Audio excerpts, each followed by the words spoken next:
Your money, your taxes, your truck, and your road to success in the trucking industry.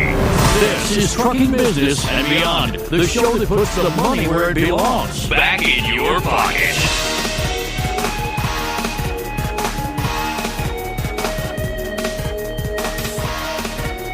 Welcome to my world. I'm your host, Kevin Rutherford. The website is letstruck.com. The show is all about the business of trucking. Today is the Power Hour. I've got the guys with me from Pittsburgh Power, Bruce and John and Ethan. We'll take your calls and answer your questions about everything maintenance, engines, performance, fuel mileage, modifications, upgrades, emissions, you name it. We'll talk about it. All you have to do is pick up the phone and call. We're going to get to those calls in just a minute. Bruce, welcome back. Thank you, Kevin. It's always our pleasure. John and Ethan, welcome back, guys. It looks like we've got the regular crew back. It was a crazy couple of weeks. Yeah, good to be here, Kevin. As always, good to be here, Kevin. All right. So what do you guys have to report from the Mid-America Truck Show this year? Well, as always, we were very busy, still trying to get my voice back. It was a great show. It's kind of a reunion. I've been saying this for years. It's nice to see so many of the people. We see everyone every year there. And sometimes we see them in the shop. We talk to them on the phone, but it's always nice to see them in person. So it's nice to know there's so many wonderful owner-operators out there in this industry. I agree. The show for me just seems to get busier and busier every year. Every year I say I wish I could just go look at the show, go see things.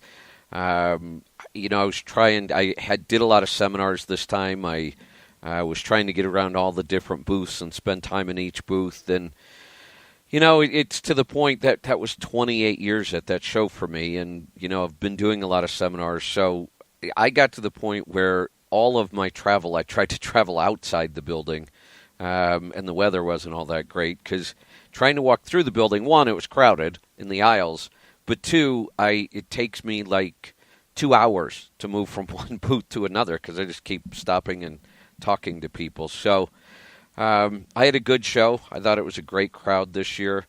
John, did you get a chance to go look at stuff, or were you pretty much in the booth the whole time? We looked at stuff setup day. We walked around at the end of the day. We got done pretty early with our setup and got to have a look around then. And after that, I think I left the booth twice. It was Saturday before I ever even took a break for lunch. Didn't even step out for lunch. And I wandered over to Cummins at one point. There was an engineer that's friendly with one of our Dorothy test trucks that was supposed to be over there that I never got in touch with. And so I walked over there and back. And on my way back, I stuck my head and watched one of your seminars for about 10 minutes. I was a little fly on the wall in the back of the room there. Don't know if you saw me or not, but I was walking by and saw you up on the stage. I'm like, well, I'll listen to this for a while. And that was it. That was the only time I left. Those were the 2 times I left the booth. Yeah, that was it. Aside from bathroom breaks here and there. Yeah, it's a crazy show. It's like I said, 28 years. I've been through many, many up and down cycles. Some year it's a very depressing. 08 was pretty depressing at that show. There were a couple other years that stand out. But boy, the excitement and the optimism in trucking you could really feel at the show this year. Absolutely. Definitely had a sense of that. Yeah. And I was thoroughly amazed by that. But go on. Go ahead. So I was amazed by what I was really most impressed with was the whole big PowerHour thing. That was huge. So that was pretty amazing. What they did there and gave away the millionth Pete. I thought that was pretty cool. Yes. Yeah, that's quite a booth they have over there. That it's like a show in itself. It's so big. Yep. So, and I know most of the time you guys spend a lot of time there answering questions. People want you to troubleshoot their trucks or, talking about the different products or the things. Anything that really stands out that that you guys talked to somebody during the booth or during the show at the booth? Go ahead, Bruce. I'm going to say I'm getting a lot of people that want to go 75 miles an hour because of the higher speed limits, and they want fuel mileage. And it's really hard to explain to them. It's almost impossible to have fuel mileage at 75 miles an hour crossing Wyoming into a headwind. And so we talked about different things, and we talked a lot about gear ratios. But it's just a huge difference between 65 and 75 miles per hour. And so that was one of the things I had a lot of. But Bruce, I've been seeing that. I've been hearing that too, and I think you're right. It's partly the states keep raising the speed limits, the hours of service. I think is making people feel pressure, so they're trying to make up that time somewhere. And people will ask, well, what can I do to get fuel economy at that speed? Well, nothing changes as far as what you can do. I mean, physics are still physics, so it's still the engine tuned right, good airflow in and out, low rolling resistance, low mechanical resistance in the drive lines, all the things we've ever talked about. They will still improve fuel economy. But what people absolutely have to realize is you lose a tremendous amount of fuel economy at those speeds no matter what you do. So, the rule of thumb, if we start at 55, is whatever fuel economy you can achieve at 55, for every 1 mile per hour you go faster, you will lose 1/10 of a mile per gallon. And it's a pretty solid average. If you have a very non-aerodynamic truck, it'll be worse than that. If you have a really aerodynamic truck, it might be not quite that bad. But if we think about that, that means whatever fuel economy you can achieve at 55, you will achieve 2 full mile per gallon less at 75.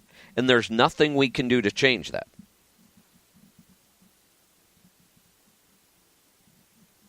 The manifolds and the turbos and the programming and the gearing, it all helps. But you won't see the 7 and 8 miles to the gallon at that speed. And yes, you're right. It's the 14-hour rule along with the ELDs that's making everybody drive faster. I've been reading on the internet they want to blame a lot of truck accidents on blowing tires because tires aren't rated for over 75. And they need to look at the root cause of the problem, and the root cause is the 14-hour rule, as I see it, making guys not allowing people to take naps. And when you're tired, you can't take that 2 or 4 hour nap. Or whenever you hit rush hour traffic in the city, or when you're waiting 6 hours to get loaded, you can't log off. That all needs to be changed to get rid of some of these accidents and to get the speed slowed down a little bit. Yeah, they're really one of the things I tell people. I talk a lot about rolling resistance, and the tires that have the lowest rolling resistance tend to be more expensive. They're different rubber compounds. They have more research and development put into them, different tire sidewall designs in order to achieve that. They tend to cost more. 90 seconds. Hold on.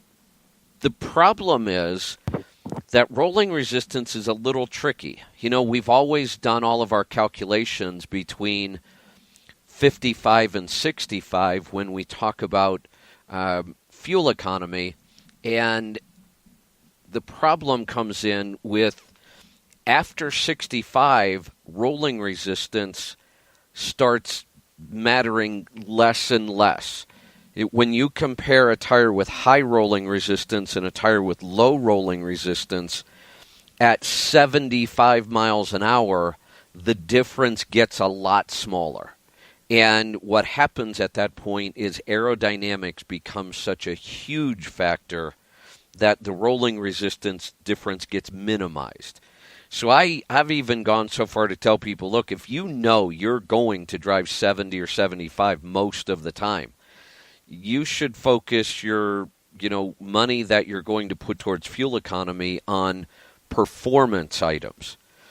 A really well-tuned engine putting out a little more horsepower and torque can help produce horsepower in a more efficient way, which will help fuel economy more at those high speeds and not maybe spend it on the tires.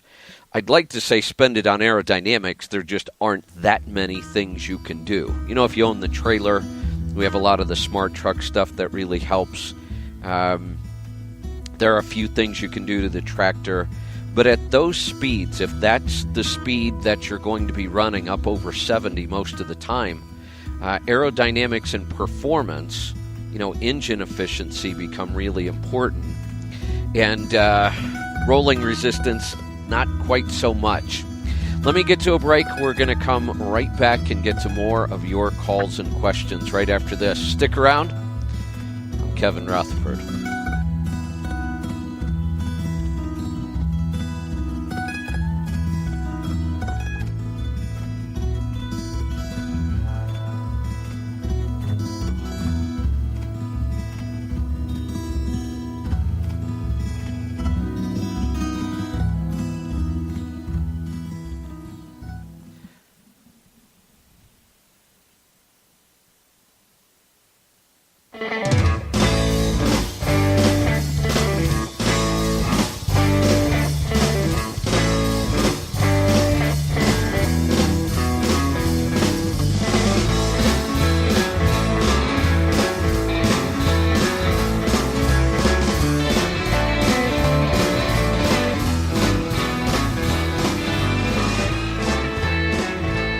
Welcome back. I'm Kevin Rutherford. This is the Power Hour. I'm going to get right back to the calls. I've got Bruce and John and Ethan from Pittsburgh Power here with me. We're going to head off to Oklahoma. Lyle, welcome to the program.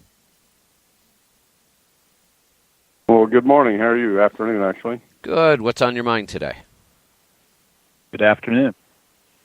I called in 2 or 3 weeks ago with a Cummins ISX 600 that I've been having trouble getting to start first, and then it started sucking air.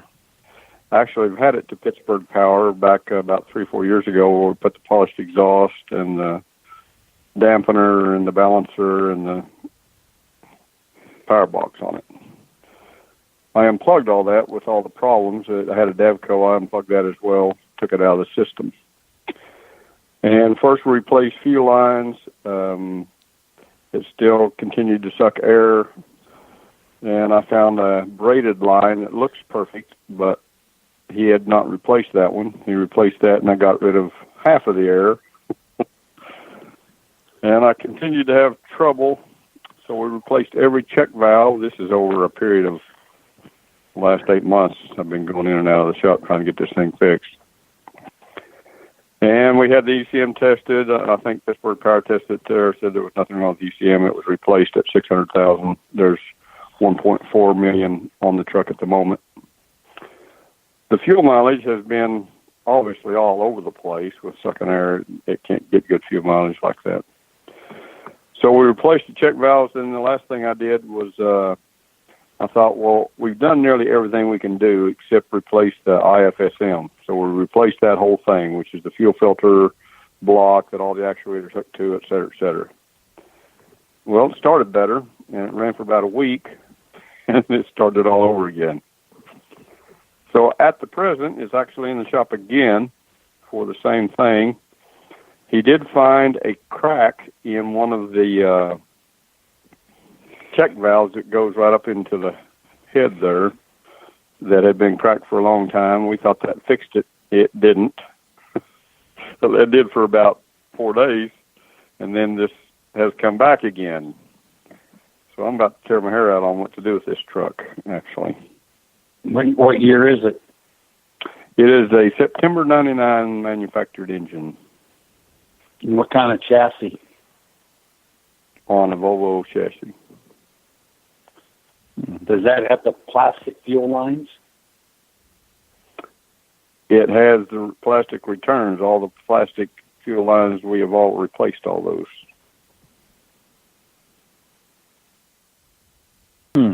Has there been Cummins has a procedure they call a bubble test that put some clear hoses on where the actuator solenoids go. There's a little adapter that goes on there, and you will watch as you crank the engine around for a bubble. Has that been done by any chance? It has, yes. It has, and it passes it? It didn't for a long time until we replaced the upgraded hose, and then it did. The other thing that you should probably know is that on this particular engine, they have I guess it's a lift pump that's right behind the fuel filter assembly that has a push-button switch on it. So you can push and turn on and pump. Prime it. Yep. I don't guess it turns on when you turn the key on or something. I don't know. Now, recently, he ran a line directly from, this is like yesterday, ran a line directly from the tank up to where it hooks into the fuel filter, and it still was sucking air until he went up above that and hooked it in and bypassed that lift pump. And when he bypassed that lift pump, so far as we know, it ran good. But now whether that, I don't understand what that lift pump is supposed to do if it's not supposed to work while you've got the engine running. Typically, the lift pump will kick on for 60 seconds on key on. I've never seen one with a push button before on an ISX. And it is wired directly to the starter. That's interesting. Instead of I've never seen one like that. How about if he puts the fast system on and lets it prime the system before it goes started? Well, that's what he suggested, actually. Will that fix it? It should. Yeah, I don't see why not. Yeah, even if it's pulling a little bit of air on the backside of the fast, it'll dump it off. Yeah, it might be a Band-Aid, but it should solve the problem. What about the standpipe in the tank? Well, we thought about that, and the other day I ran it down to half a tank and turned as many cores I could turn, and always when I get down to a low RPM would suck air. But I filled the tank, and that didn't change anything the way it was acting, so we decided it's not that. And maybe it is, I don't know. But with it full, it shouldn't do it if it was sucking air as a result of your suction tube, right? Right. Unless it was cracked all the way at the top. Have you removed the standpipe and looked at it and looked where the pipe goes into the fitting? We have not done that. I think I'd give that a try. Okay. I mean, it runs really good when it runs. But this air problem has been hanging on to me for a long time. The other thing we found the last time was a broken pin in one of the actuator plugs. Oh. It plugs into the actuator. Right. So yesterday I told him, I said, check all those plugs and make sure there's not any of those others that have either a broken or loose pin or something on them. That's not a prime issue then. Have you replaced the injectors ever on this truck? We have replaced one recently, but I have not replaced them all. So some of the injectors are original from 99? I can't answer that. I would guess that they are, but I don't know that. I'd do that bubble test again, especially with the original injectors. What that test for is for compression leaking through the injector into the fuel rail. So you're actually creating air in the system when the engine's running, basically. Yeah, Cummins call it the compression leak down test. Compression leak down test. Make sure they did exactly that test. This really, really seems symptomatic of that. Compression leak test? Well, fuel system compression leak down test. Because they do a compression leak down test, they'll test the pressure in the cylinders. But what this does is it looks for compression leaking through the injector and into the fuel system. So it'll actually create air as the engine's running. Got it. We're going to head off to North Carolina this time. Kenneth, welcome to the program. Good morning, Kevin. thank you for everything you do for our industry. You're welcome. What can we help you with today? I sent you a couple of. I sent you an email, a couple of PDFs, and I'm looking to pull a trigger on a 2015 Cascadia Evolution with 453,000 miles on it. It's set up with a DT12 transmission with 253 rears. I'd like to get your opinion on the dyno and the ECM. I don't see. Well, let me check and see if Bridget sent those over to me or not. John, you want to give him your opinion on the truck itself while I'm pulling these up? I like it. Pretty darn good specs for fuel economy. I like it too. Yeah, that should work really well. We were talking about mileage and speed earlier. I don't know if anyone this is some doesn't quite relate while Kevin looks for your info, but I didn't get this in when we talked earlier. That new truck of Henry Albert has got. He's been experimenting running 70 plus miles per hour, and he's still almost making 10 miles per gallon. So the aerodynamics on that truck are fantastic. That DT12 transmission works quite well for an automated shift. It always seems to be in the right gear rather than the wrong gear. There's a whole lot that goes into that. The thing actually uses GPS tracking and such to know where it is, if it's going uphill or downhill. So it's a really, really smart piece. And you've got you close to the right gear in there, too. I like the 253 gear as well, so that should be a pretty good truck. What year did they put the GPS on those transmissions? Was that 2015? I'm not sure when that happened. I think it was 15. I think it was when the DT12 came out, it had those controls. The earlier ones that used the Eaton were nowhere near as good as the DT12. So the automated 10-speed, I think you'd rather stay away from. But the DT12 is a whole other story. I looked probably at 67 pages of Freightliners in the truck paper. I found this thing across the country, and it was perfect setup for what I want. And I want to lease it to Landstar.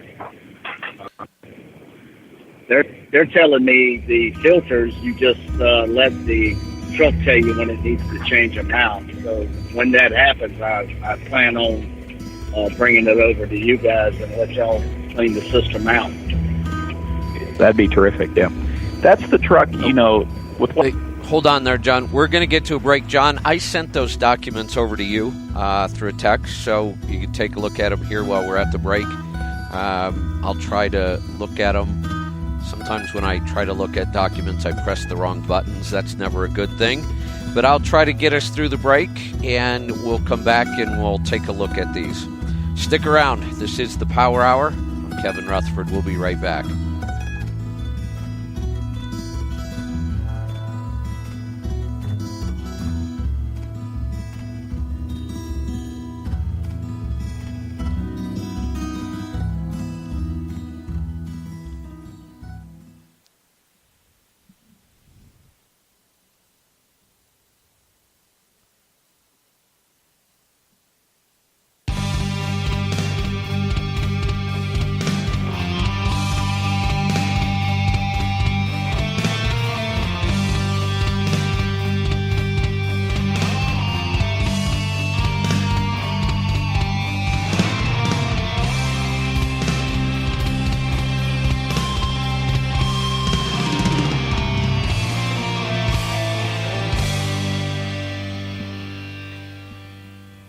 Welcome back.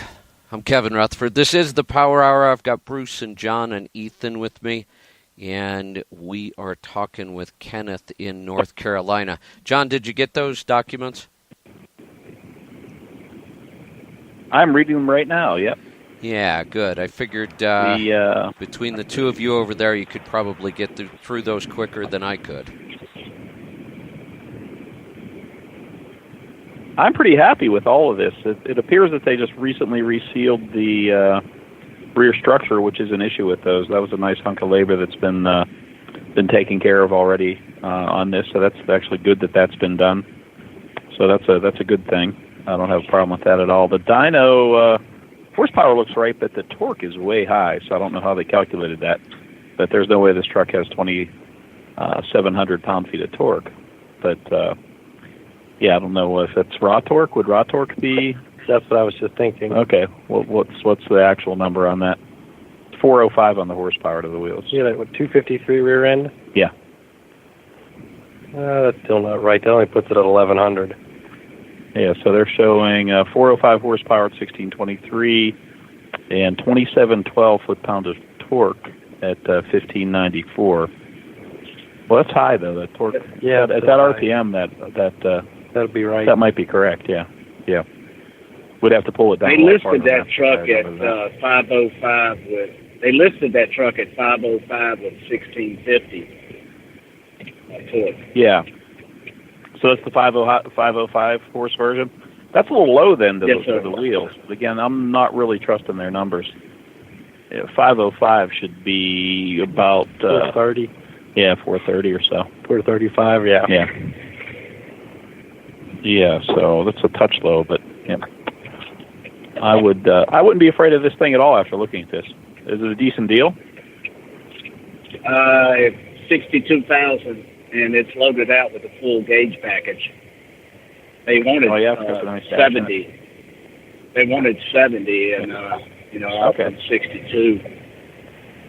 It's a really, really nice, well-maintained truck. I wouldn't be afraid of this at all after reading this. And again, once you get it in here, and we could do an after treatment maintenance on it to go through and clean up some of the sensors and a few other things, and give it a looking over and pop it onto our dyno, see what it really does. 453,000. We got to put a damper on it now too. I bet no one's done that yet. So that's worthwhile. But I would not be afraid of this at all.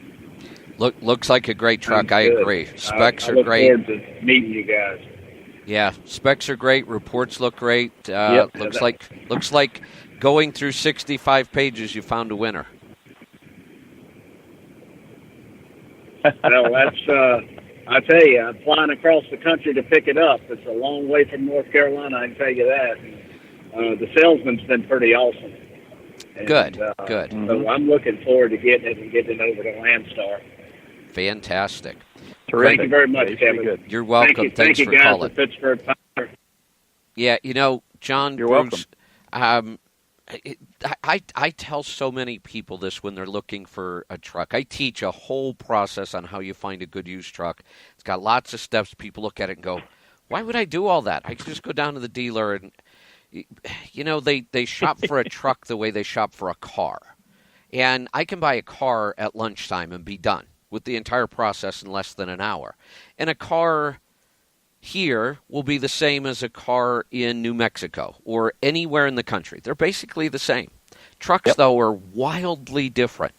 Different specs, different circumstances, different setups, lots of options. And people will say, but that's a long way away.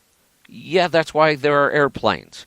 And the little bit of money you're going to spend to get there and get the right truck that you're going to keep for several 100,000 miles or more is worth it. It's no different than when I tell them to, get in their truck and point it towards Pittsburgh.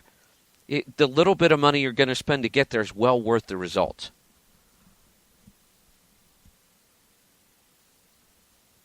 Absolutely. And enjoy the ride anyway. I mean, you're in the business, right? That's what you do. Exactly. Yeah, that's right. Let's get to some more phone calls. We've got a bunch. We're off to Kansas. Tom, welcome to the program. Hi, guys. Thanks for taking my call.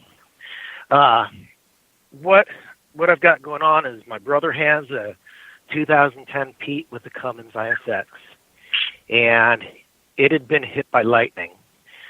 He's been in and out of the shop, and the shops don't seem to be able to fix it. It will just, the dash lights will go out, or the engine will just shut off, and it's hit and miss, whatever is going on with it. There's no rhyme or reason.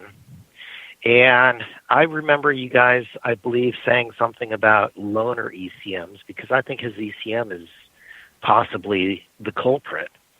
And he lives in the Kansas City area, And I wonder if that shop that Chad works out of would be a place that would do loaner ECMs, if you guys think that would be a solution. Well, Ethan, we've got a couple of those ECMs in. That's a CM871, right? I have one. 2010. Okay. Yeah, 2010 BA CM871. I have one of them. So, yeah, it would work out something where we held a credit card number or something and then send it off to you. It would have to get your engine serial number. Ethan would have to load it up with the correct file for your engine and then send it off to you to try it. Especially if you're working out of Chad's, we could send it to him and you guys could put it on there. Yeah, we normally take a deposit, Yeah. and then we'll return the deposit when the ECM is returned. The only issue with it being hit by lightning is it has strained most likely every one of the electronic devices on the truck. So you might fix one problem just to find another one pop up a little bit later. And this could continue for some time until you find where all the electronic devices that were damaged. Because you just sent a massive high voltage through the entire truck's electrical system. Okay. Well, I didn't really want to hear that, but I've seen cars get struck by lightning, and it could be a long could be a long it's never easy. process. Yeah. all right. Well, I appreciate y'all's input. You're welcome. No problem. Let us know if you need that. But like I said, we'd need to get some info from you, and go from there. All right. So if his Oop, hold on one second, Tom. I was a little quick on the button there. Go ahead. Or call you guys directly. Okay, so if we decide to go that route, would we want to call the shop in Kansas City or to call you guys to do the ECM part? Probably both. You might want to make an appointment with those guys first, and then give us a call and get us your info so we can get the ECM set up for you. Yeah, I'll need your engine serial number, and then I'll have about, a dozen or two questions for you to get your ECM so that it keeps your truck just about the way it is. But that's what we call question and answer time. And like I said, it'll be about a dozen questions. Okay, so other than the computers, because I expect that the thing's probably loaded with computers, would the lightning stress the wires also, and where wire looms would have to be replaced? Possibly. Yeah, possibly. It would all depend on how the lightning traveled through the truck to take its path to ground, and can't really know exactly how that's going to happen because it changes every time. Okay. All right. Well, I do thank you guys for your help. All right. You're welcome. Thanks for the call. You're welcome. We're going to head off to Iowa. Landon, welcome to the program. Hello. Hey, I got a question on my 01 Detroit Series 60. I just had it rebuilt over New Year's. And since then, on a cold start, it seems like it's excessive smoke until it warms up. I was wondering if you could give me an idea.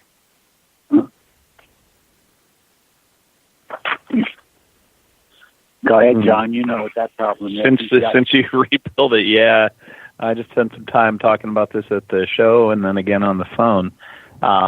It appears that with the low NOx pistons that are coming from Detroit now, if your truck was originally spec'd with a 15-to-1 piston, that's simply due to the lowered compression ratio with the low NOx settings.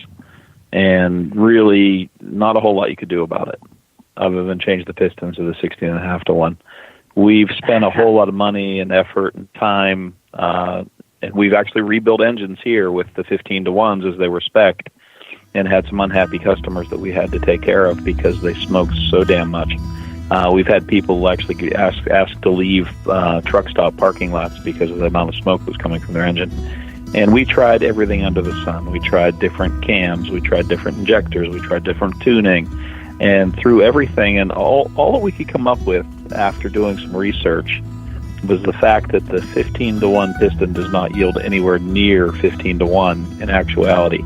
So the effective compression ratio of that piston, I believe, was in the low 14s. So that's not enough to fully burn diesel fuel when it's cold out. Hold, so that's hold really that what thought. you're up against. Hold that thought. We're going to get to a break. We'll be right back. Stick around. We've got more stuff right around the corner.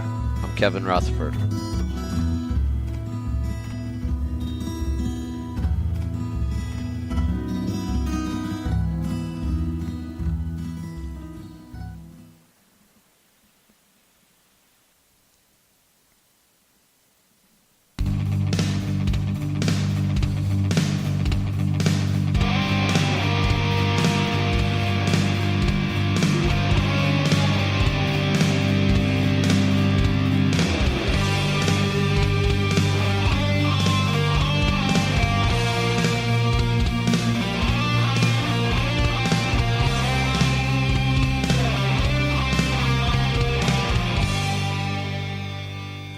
Welcome back. I'm Kevin Rutherford.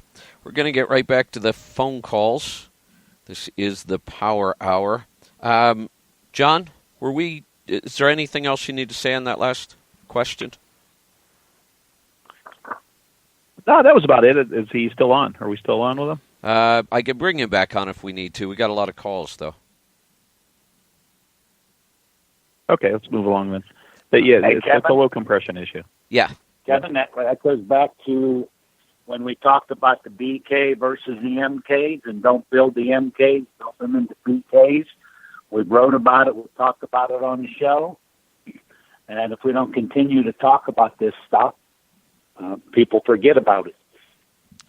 Yeah. So Good. that's what his problem is. He has an MK or even a PK, and he needs to build it back to a BK. Got it.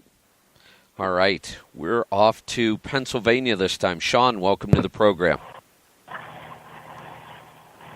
Hey, guys. How you doing? Thanks for taking my call. Another Series 60 question for you. My coworker and I, we received brand new Fitzgerald gliders. His VIN number is one off from mine. And over the past year or so, and my truck now has 114,000. I think his is somewhere around 130. Our fuel mileage is significantly different, as in 1 or 2 miles per gallon, depending on where we're at, as well as our power is different. We could be loaded grossing 60,000 or 50,000, and his truck will perform better than mine. I didn't know if you guys would have any ideas as to if there's any subtle differences between the two motors, whether it's a Fitzgerald rebuild or a Detroit rebuild. We both run the Silver Power Service fuel additive. Our trucks both seem to like that better. And I get a little bit better fuel mileage. Right now I'm averaging 5 miles a gallon with 1,100 miles on my tanks.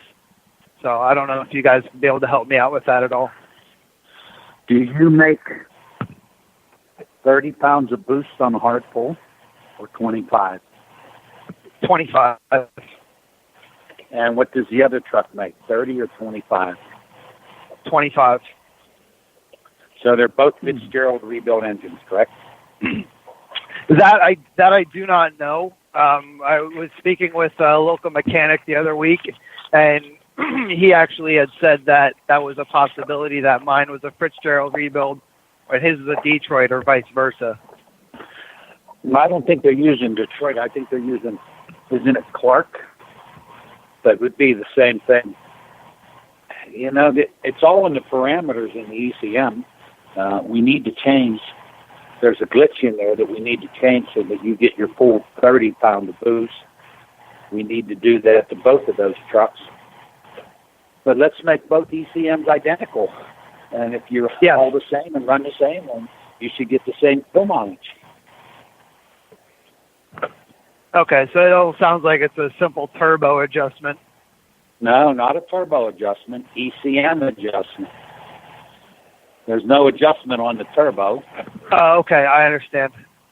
Okay, so both trucks we need to fix the glitch so you get your full 500 horsepower. And then let's compare both ECMs. If you both can come in at the same time, that would be perfect. Okay. I might have to run that. Yep. Appreciate your help, guys, and that's definitely a good start for what I have before. Okay. All right, we are off to North Carolina. Larry, welcome to the program. Hello. I just rebuilt my 1999 Volvo with 12.7 Detroit microbrewing on the guts, and I threw some low-profile tires, 22.5 and 24.5, and I'm looking for a direction to go in to optimize the maximum power or performance I can get out of the truck. Let's see, I have a list. Fleet air filter,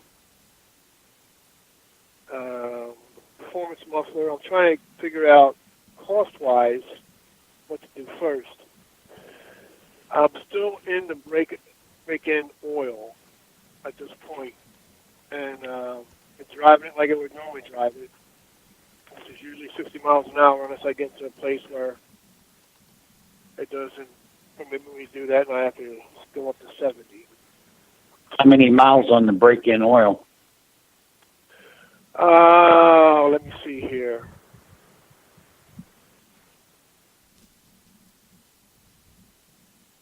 Here it comes. 2006, roughly 2,600. Good. So it's due for an oil change. So get your oil and filters changed to get the break-in oil out of there. As soon as possible? Yep, as soon as possible. Around 2,000 miles is all you want to put on your oil. And you have a turbo boost gauge in the truck? Yes, I do. I also have a KR gauge. I haven't been paying attention because I was more concerned about driving the truck and listening to all the incidental noises that it may make. You can still listen and look at the boost gauge or look at the scan gauge. Can you make 30 kind of boost on a pole?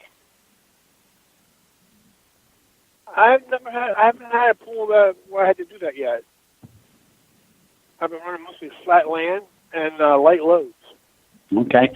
So before you rebuilt it, were you able to make 30 pounds of boost? I don't think so. All right. And where do you live? In North Carolina. Okay. You need to get a load and come to Pittsburgh, and let's get that truck on the dyno and tune that ECM and look at putting our performance manifold on and seeing which turbo you have. And that would be where you want to start. Let's set it up to 500 to the ground, which gives you 588 flywheel. And make sure that everything's okay on all your parameters on the ECM, and get the right manifold on there if you don't have the imported and ceramic coated manifold. And if you still have the waste-gated turbo, we got to get rid of that.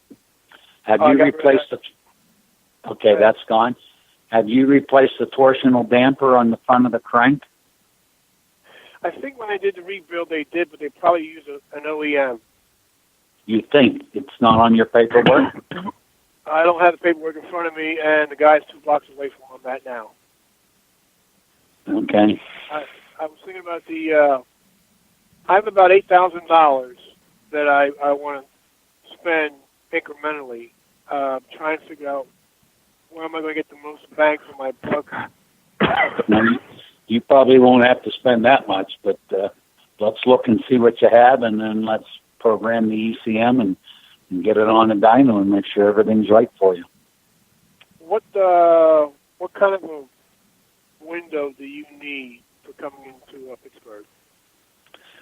All right, now we're booked about a week and a half, but for that would be all engineering time mostly.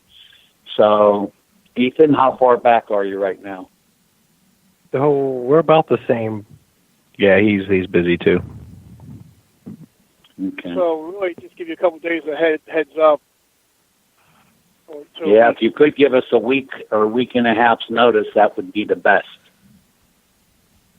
And I'm sure you guys carry the air tabs and the oil and fuel bypass as well as the... we have the bypass oil filter. We do not have the air tabs in stock. So, $8,000 will more than knock it out to where I want to get. Oh, that you have more than enough. Yeah, we're not going to need that much.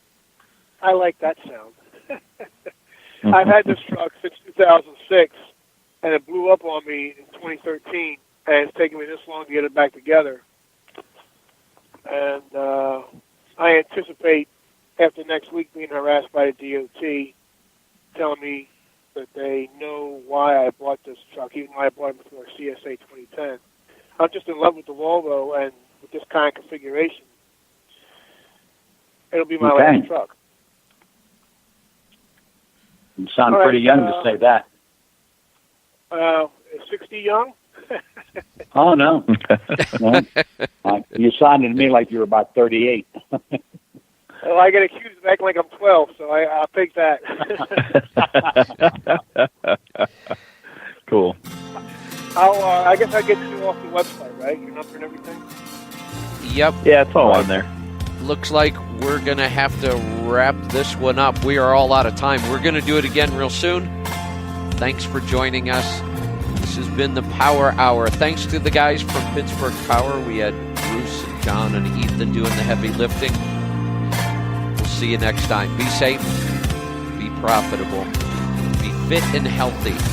Always do the hard work. Master the journey. Kevin Rutherford.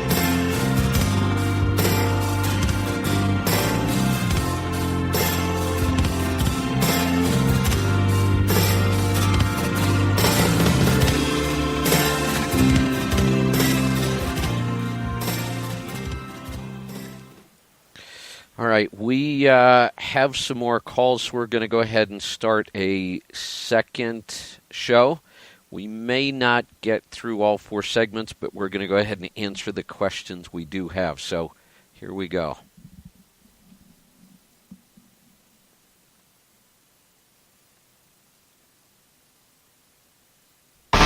Your money, your taxes, your truck, and your road to success in the trucking industry. This is Trucking Business and Beyond, the show that puts the money where it belongs, back in your pocket.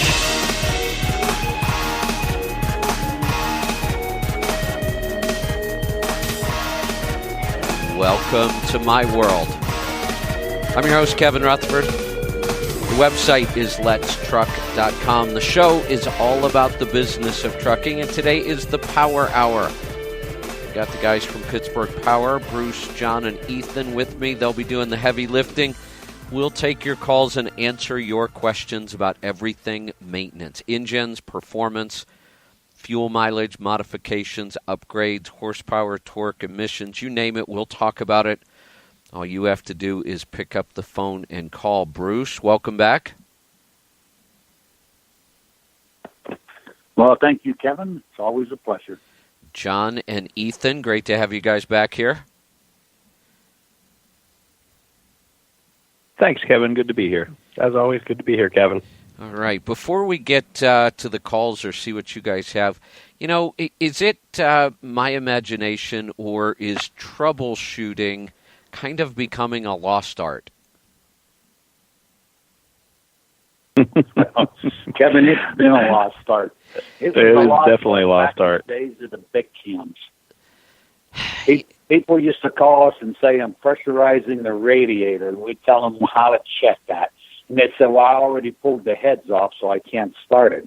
I said, well, what are you looking for? If you already pulled the heads off, you have no idea what you're going after. So for 41 years, we've had a lot of pride in how we diagnose problems. And we try to diagnose all problems before we tear the engine apart looking for them. You know, I talk to people all the time, and obviously it's been a long time since I've really had my hands in a truck and an engine and turning wrenches, but I've been around, you know, mechanical things all my life, or now electronic things and the radio software and everything else we do, and I just, you know, I get excited about troubleshooting. You know, when you take that logical approach and you start laying things out and you eliminate things, and yet I see people just, I had an experience, that's why I brought this up. When I left the truck show on Saturday, my goal was to get out to the Mountain Time Zone before I had to start doing my, you know, midnight shows again on Monday night. So I drove pretty hard to get out to Colorado Springs, to where I'm at now. I'm going to head to Albuquerque when we get done here today. But I pulled into KOA here in Colorado Springs that I spent almost an entire summer at about 6 or 7 years ago. I loved the place, but I got here late at night. I was tired when I got here. All I wanted to do was get set up, grab a nap because I had to do the show. So I plug in, and I go in and I, start checking all the power and making sure everything's right. And I realize I have 2 legs on the household, the AC power in this coach. And I realized only 1 leg had powered up, which doesn't work because then the chargers won't work and, half the stuff in the coach isn't working. And I thought, geez, I wonder what that is. So there's 3 different ways to power the AC in here. I can run it off the inverters, I can run it off the generator, or I can run it off of shore power. So I thought, to troubleshoot, let me see what happens when I go to the inverter. So I went to the inverter, both legs are powered up. Go to the generator, both legs are powered up. Go back to the shore power, only 1 leg's powered up. So I thought, I either have a really funky transfer switch thing happening somewhere, or maybe there's something wrong with their pole. So I didn't want to screw with it at night. I thought, I don't need it tonight. I'm going to bed. So I got up in the morning, went out and started troubleshooting the pole and figured out that's where it was. So I backed up to a spot right behind me, plugged in. I was fine. Went up, told the park. By the time I got back to my coach, they already had somebody working on the pole in the spot I was in. And I thought, I'm really busy today, but I could probably save him a little time if I go explain what I've already figured out. So I walked over and I said, good morning. He immediately looks at me and says, just so you know, you're the only person out of 50 that had a problem with this pole. And I thought, wow, this guy's having a bad day already. So I said, like, you mean because it worked yesterday, it must work today, right? And he said, what? And I said, never mind. I said, just so you know, that's the first pole out of 200 that my coach has ever had a problem with. So I said, let me tell you what I've already figured out. He said, I've got it figured out. He said, there must be something wrong with your coach. He said, look, he sticks his multimeter in the 50 amp plug and he says 122 volts, just like it should be. I said, okay, what else did you do? And he said, what else do I need to do? It works. And I said, really? I said, see that 30 amp plug right next to it? Stick your voltmeter in there and tell me how many volts are coming out. And he says, 122. I said, see that tiny little 15 amp plug, one that looks like a household plug right next to it? Stick your voltmeter in there and tell me how many volts are coming out. He says, 122. And I said, so I guess I could hook up to that 15 amp plug and power everything in my coach, right? And he said, well, of course not. And I said, what good does you telling me it's 122 volts do then? So he proceeded to tell me there was nothing wrong with the pole, but an hour later they were digging it out of the ground.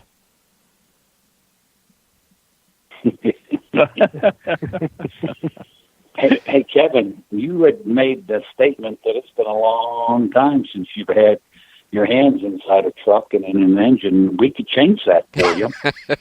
Just turn that coach around and head it east and pull in our parking lot, and we can put you to work in the shop and look at what you would gain, the knowledge you'd have in a pump, and you could talk about on the radio show. I would have fun too. I have been working a lot on the coach this trip, so I've gotten greasy and my knuckles are all banged up, and I've been working on the coach. But it's not something I do every day. And when you do every day, there is knowledge there to be gained. But troubleshooting itself, I'm usually able to troubleshoot a truck better than most technicians that do work on them every day and have that knowledge, because they just don't seem to understand the proper way to troubleshoot things.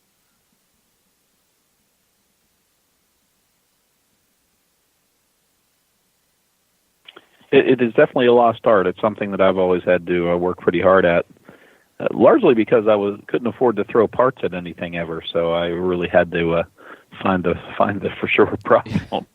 But a lot of mechanics nowadays just want to throw parts on stuff, and they're almost too reliant on the computer. I mean, you need the computer; it's a great tool, But I had a fellow call this morning and had a back pressure check engine light coming. He goes, "Well, where's that sensor? I'm going to change the sensor." I'm like, "Well, what if the back pressure is actually high? It might actually be working." Right. So you need to check it somehow. You need to test it. Don't just throw a sensor at it. And it's just it's interesting. It's a whole different mindset than we grew up with. Moving injectors around and things like that to make sure that it actually is the injector that's bad when you have a dead cylinder, and that there's work involved in that. It's not easy. Kevin, a lot of times when a person comes in and they want to buy a part, we ask them why. And they'll tell us what their truck's doing. And then we'll say, why do you want that part? Well, isn't that what's causing that? And usually the answer is no. It happened many times on the big cams. A guy's engine would be smoking. He'd come in and want to buy a fuel pump. And you ask him why. Well, I'm smoking. Are you smoking all the time? All the time. At an idle with a hot engine? And our answer was, did you ever think of setting the valves in the injectors first? Yeah. Because the fuel pump just supplies pressure. The injectors have to do the atomization.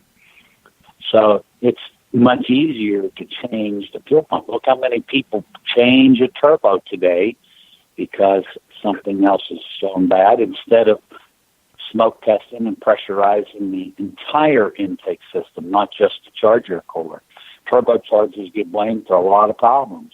If you drive through a heavy rainstorm and you get your air filter wet, it will suck oil out of the compressor side of the turbo. People call up, I'm throwing oil out of the turbo. Which side? Compressor side. And I'll say, did you drive through a heavy rainstorm in this past week? Yes, I did. Change your air filter. Drive the truck for 100 miles and tell me if there's oil still coming up. And a lot of times they'll call back. They'll say it's cleared up. That's because the air filter was wet. Yeah. That happens with a paper air filter. It doesn't happen with the fleet air. So we've been doing this for years. Yeah, and I think, John, what you said, and Bruce, you've taught me lots of those, really cool little troubleshooting, techniques over the years that have helped. And once you've got that mindset of, you're going to find the problem without just throwing parts at it. But, John, I started racing motorcycles when I was really young, and what you said, I didn't have the money to just go buy parts. And in fact, anything you could do to get it working again without spending money. And then I think spending a couple years in aviation where you don't throw parts at anything. You diagnose every problem before it ever goes back up. You just don't throw in a sensor and say, let's take it for a ride and see if that works. I think that's why I've just always really focused on troubleshooting so much more. Let me get to a break. We will come right back. We're going to get to your calls and questions right after this. Stick around. I'm Kevin Rutherford.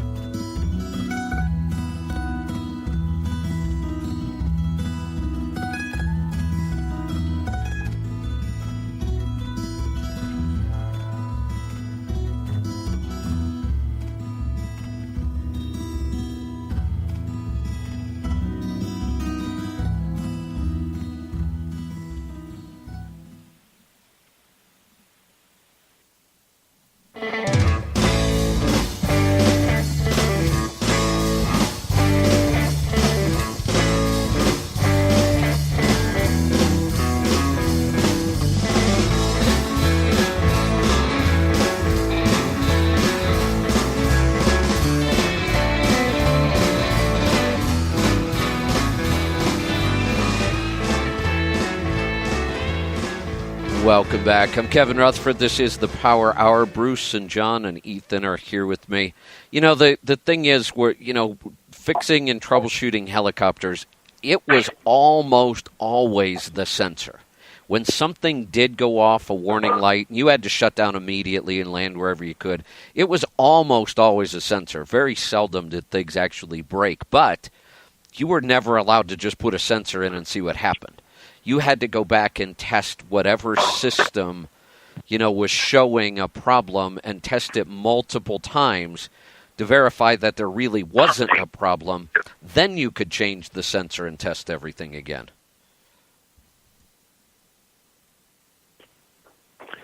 Absolutely, that's the way it needs to be. We were a race team I work for. There was a new car introduced to the series last year, so there were some gremlins and bugs and things. And early on, one of our first outings, we had a huge problem. The car would just shut off, and we changed the whole wiring harness. So it was a very late night, and went through the car front to rear and put it all together, and still had the same problem. It was not getting a signal from the throttle switch, or from the throttle position sensor, exactly like a truck. I mean, the systems are identical. It's fly-by-wire. It uses a throttle sensor just like a big truck. And as it turned out, we run a pressure sensor on the cooling system so that the dash can alarm you if you have a hole in a radiator or something, or for some reason the pressure drops in the cooling system rapidly. And which is probably a good thing to have on a lot of stuff. I don't know why cars don't run those, but we sense the pressure in the cooling system. It's not necessary, but it's just an advisory, thing for the driver. If he holds a radiator or something, he knows to shut the engine down. So after completely changing the throttle position sensor and the whole chassis loom, which is not an easy thing to change, the thing still doesn't work. And I went back to something I saw Ethan doing here, and just starting unplugging sensors that are completely unrelated to the one that wasn't working.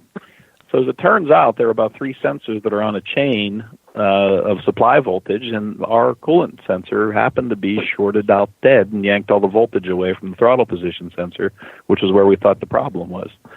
So the one sensor that it actually was this time, but we worked till 2 a.m. We had the engineers from Italy and engineers from England on the job, and I walked up and said, well, why don't we do this? Let's start unplugging things. And the British guy got out the wiring harness and said, okay, these 3 are on the same chain as the throttle position. I'm like, well, start unplugging stuff. And lo and behold, we unplugged the coolant temp sensor, and everything worked fine. And I think it's still unplugged, actually. I don't think we run it on that car. But that's the process, yeah. Yeah, good stuff. All right, but, let's get back to some phone calls. It's an odd ability that I have. I walk up to problems like that and say, well, what about this? And they've been working on it for hours, and all of a sudden they're like, oh, yeah, that was it. How do you do that? Yeah, exactly. So, yeah, I like that, though. Let's head off to Washington. Jacob, welcome to the program. Hi, thanks for taking my call. I bought a Freightliner Columbia 2002 with a Series 60 and a 13-speed back in January, and I just had a couple questions about it. This is the first Series 60 I've ever had. My oil pressure while I'm driving down the road is about 50 psi, and that's like way higher than the ISXs that I used to drive. Is that accurate, being that high? Yeah, that's on the high end. That's about as high as you'll see it on the Detroit. But yeah, that's right. Yeah, the ISX uses a different system than the Detroit do. And then when it's idling, it's down to like 25 psi. Should there be that much of a? Absolutely fine. Yep, that's okay. Yeah, that's right. Perfect. That makes me happy. And then a question about my transmission. Okay, perfect. And then a question about my transmission. It's a 13-speed. I looked up the part numbers on the Eaton website, and the part numbers come up as a 9-speed with a direct drive. So I'm just curious, but does that mean that somebody has put the adapter in there to make it a 13-speed? And if so, would that make it running direct in 12th or in 11th? Well, hold on a second. What's the gear ratio in this truck? Okay. My rear end is 293s. Is this possibly? Have you looked at the history? Did this come from Swift? It did. Okay, I knew that. Yeah, Swift might be the Swift might be the only people on the planet that spec direct drive 9 speeds with 293 gears, but they did this. Swift has gone through history and periods in different parts of the country with fleets where they spec trucks at 57 miles an hour. The first truck I ever bought that taught me about fuel economy came off of Swift's fleet, and it was set at 57 miles an hour. That was max, but it got killer fuel economy. this truck will get really good fuel economy at 60 or less. You start driving any faster than that, and you're going to watch it drop off pretty quick with those gears. So this is a really good combination if you're willing to drive slow. Yeah, I've noticed that. Yeah, as long as you're willing to drive slow, it's a great setup. Go ahead. Yeah, I've been setting it at 57. See what kind of fuel economy I've been getting, and I'm only getting 5.5, but I pull a 3-axle curtain van in Oregon and Washington. I'm usually sitting about 88,000 pounds. I would still expect better than that, so there's probably some troubleshooting we want to do with this thing. If you put it in 13th and you go 60, where's the tack? It is right about 60. It's about 1250, 1300. So that I've been driving it in 12th at 57, and it's sitting right at 1450. So that sounds like your direct gear. 12th does. This might be a weird conversion, but I think 12th is now your direct gear. Okay. All right, so that's where I've been running it. So I should be getting better than 5.5, you think? Yeah, even with that setup, I realize you've got some challenges there, but I would expect you at least at 6.5 and 7 or 7.5 with some tweaking and modifications wouldn't be out of the question. Okay. So I just sent off my first oil sample. I haven't got it back yet. The truck only has 670,000 original miles on it. So wow, sounds like a nice low-mile truck whenever I bought it. Yeah, sounds like you've got a nice little gem there. One of the first things I would do, especially in your operation, is I would put the Pittsburgh Power Tune in there. That was actually one of the first things I wanted to do to it. I just put an OPS on it because I changed the oil this weekend. And then my next step was going to be the Pittsburgh Power Tune. I found a guy here in Oregon that does the remote tuning. Mm-hmm. So yeah. Was it Bill? How much did you find? What was that? Are you going to see Bill? Bill Harlow? I can't. Humbug. I don't he called think his company. No, it was a guy down out of I think Chemult or Chiloquin. Oh, I forget who that is. Who was that? Yep. Yeah, I know we've got a guy there too. Yep. So perfect. Yeah, how much? He said I needed to talk to you guys actually to find out how much that runs for the Series 60. Do I need to call your office or as far as the price for it? The custom tune on that one is what I'm going to recommend because I don't know. Do you know what the horsepower is set at currently? The tag on the engine says 430. Okay, so it could be, unless you look in the ECM, someone could have bumped it to a factory 500. But my favorite one is the custom tune, which does I always like to start guys off with a 12.7, about 500 to 5 1/4 at the rear wheels. It seems to be right where these engines get their best fuel efficiency. Okay. Okay. That sounds awesome. As soon as I get my first paycheck here, I'll be doing that. Yeah, that's where you're going to see your biggest improvement, especially with the fact that you're requiring a lot of performance. The 3-axle, the curtain side, it kills aerodynamics and rolling resistance on the trailer. You're out in a part of the country where you're doing a lot of climbing. That performance tune is going to may get you a full mile per gallon in your operation. As long as, when we see that oil sample, we'll be able to tell a few things, get the charger cooler tested, get the overhead set on it, and I think we'll get you up into 6.5 pretty quick. Couple other tweaks, we could probably get you to 7. I'm looking at the clock. Looks like I'm going to have to take us into a break. So I will do that, and we will come right back and get to more of your calls and questions right after this. The website is letstruck.com. If you don't have the app yet to listen to our show, you should get it. It's free. It's easy. It does one thing, and it does it really well. Download the app. Thank you for using Blog Talk Radio. Goodbye. You open it up, and can listen to the shows. That's all there is to it. I've got to get to a break. We'll see you right around the corner. I'm Kevin Rutherford.